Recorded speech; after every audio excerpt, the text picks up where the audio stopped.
Is Henry Davis going to make the team? I mean, we're talking about, it's almost like we forget about this guy.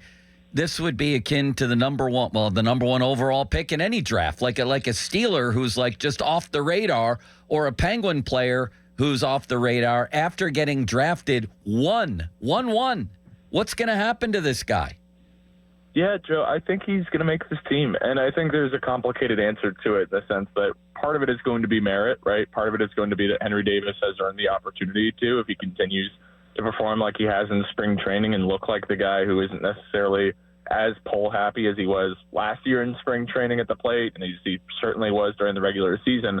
But I think another component to this is that I've certainly been proven wrong in thinking that Andy Rodriguez would be ready for the start of the regular season.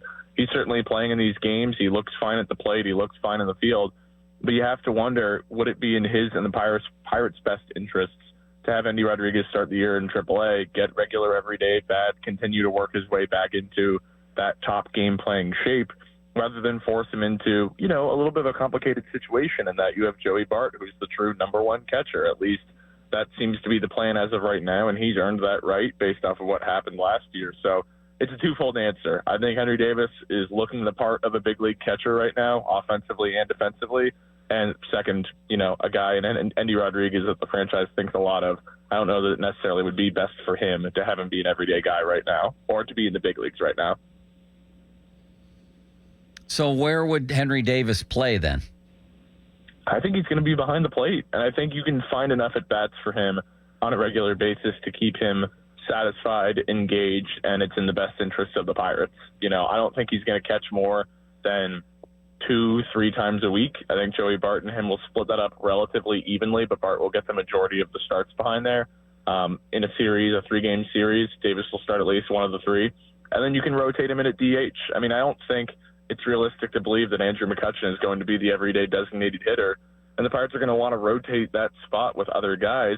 One that comes to mind immediately is if Henry Davis hits, that could be a perfect spot for him. I think they truly do view it as he has improved so much defensively at catcher. That's a position he's most comfortable with.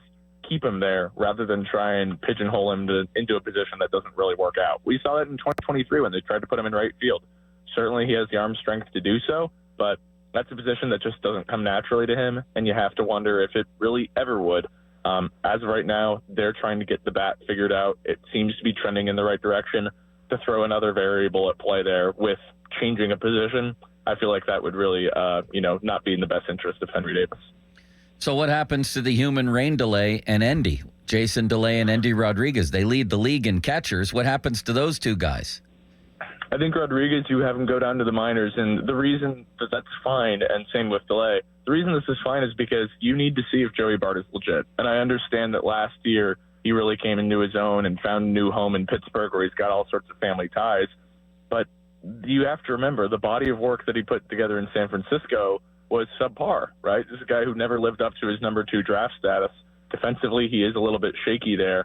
So I think this could go one of two ways with Joey Bart. Either he lives up to it and is the guy he was last year, especially in the second half, home run. You figure it out later with guys like Andy Rodriguez. But at least in my opinion, defensively speaking, I think with the development that Henry Davis has had, defensively speaking, Joey Bart is probably the weakest of those 4 guys defensively. I'm fairly confident in saying that. But Andy Rodriguez, when healthy, is better. Jason Delay, certainly when healthy, is a guy who the franchise and the pitchers think really highly of. They like his ability to receive. They like his blocking ability. And Henry Davis, I think, has gotten a lot better and earned a lot of pitchers' trust.